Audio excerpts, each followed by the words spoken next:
क्या आदिवासी छात्रावासों की जांच से छात्र छात्राओं की जिंदगी में बदलाव आएगा? यह सवाल मध्य प्रदेश के सिवनी जिले में इन दिनों सबसे ज्यादा चर्चा में है।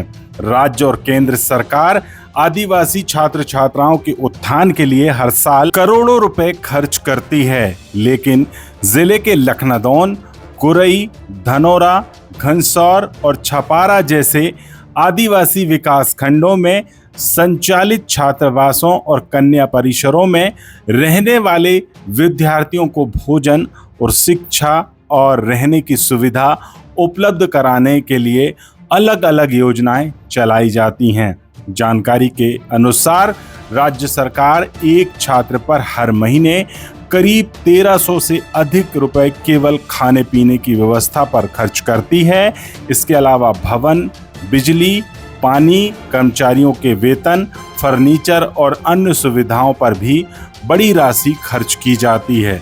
लेकिन सवाल यह है कि करोड़ों रुपए खर्च होने के बावजूद क्या आदिवासी छात्र छात्राओं को वास्तव में बेहतर सुविधाएं मिल पा रही हैं?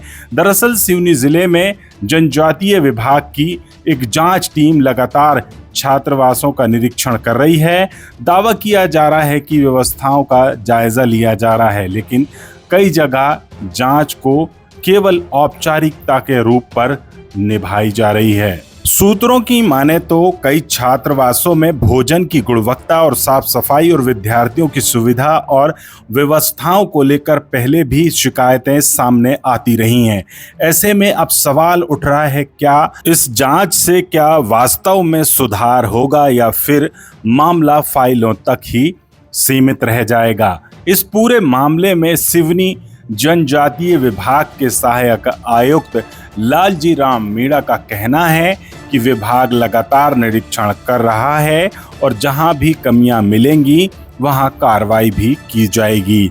वहीं दिनेश राय मुनमुन सिवनी के विधायक हैं, उनका कहना है आदिवासी छात्र छात्राओं को बेहतर सुविधा उपलब्ध कराना सरकार की प्राथमिकता है और व्यवस्थाओं में सुधार किया जा रहा है।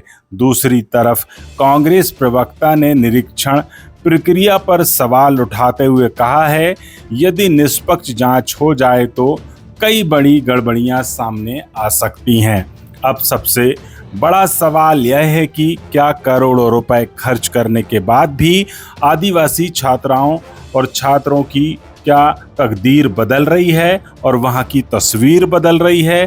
क्या जांच के बाद जिम्मेदारों पर कार्रवाई होगी? और सबसे महत्वपूर्ण, क्या आदिवासी छात्र छात्राओं को वास्तव में बेहतर जीवन और शिक्षा का माहौल मिल पाएगा?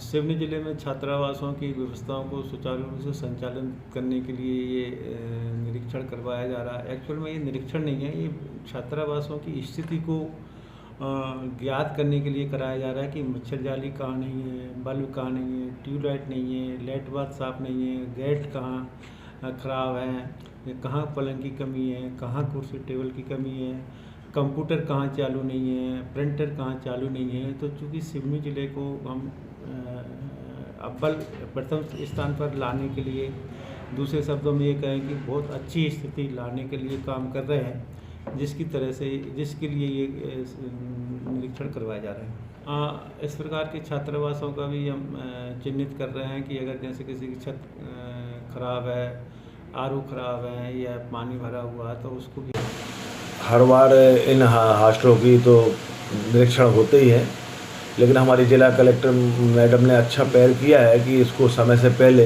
बच्चों के हॉस्टल खुलने से पहले इसका निरीक्षण कर इसमें क्या क्या कमियां हैं उनको देखकर उनमें सुधार कार्य किया जाए।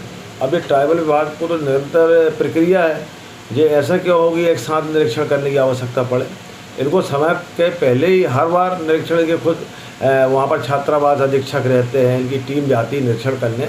इनको समय पे पहले से ही इनमें सुधार करते रहना चाहिए, जिसमें ये एक साथ निरीक्षण करने की कोई ऐसी स्थिति बनना भी नहीं चाहिए। देखिए भवन है, भवन में बच्चे पढ़ते हैं, रहते हैं, है ना, हॉस्टल भी है, तो मैं समझता हूँ जैसे आप शौचालय हैं टूट फूट होते हैं, मकान में दरवाजे टूटते हैं, खिड़कियाँ टूटती हैं, इनके तो नुकसान होते ही है और वो हर साल निर्माण कार्य करना तो प्राथमिकता है। लेकिन ये समय समय पे करते रहे। अनेकों बार टीम गठित की जा चुकी हैं और ट्राइबल विभाग में ये नई बात नहीं है कि चाहे वो स्कूल की मरम्मत हो या निर्माण कार्य हो या खरीदी हो, भ्रष्टाचार वहाँ उस विभाग में चरम पे। वैसे मध्य प्रदेश में सभी विभागों में, लेकिन ट्राइबल में कुछ ज़्यादा है। और आज टीम गठित करने की क्या आवश्यकता पड़ गई? जब स्कूल का निर्माण होता है तब क्यों ये चीज़ देखी नहीं जाती कि निर्माण सही हुआ है कि नहीं? क्योंकि टेक्निकल लोग ही काम कराते होंगे। चूँकि वहाँ कमीशन ज़्यादा है, परसेंटेज ज़्यादा है, इसलिए निर्माण गुणवत्ताहीन होता है और इस तरीके की चीज़ें सामने आती है कि फिर टीम गठित करना पड़ता है।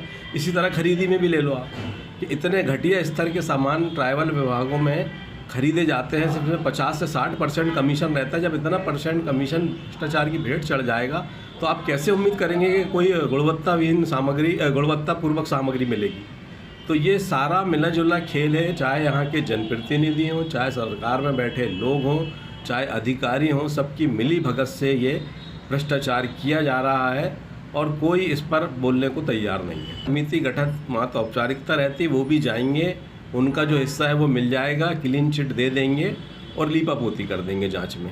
इसके पहले भी तो कई समिति गठित हुई, कौन सी कार्रवाई किस पर हुई?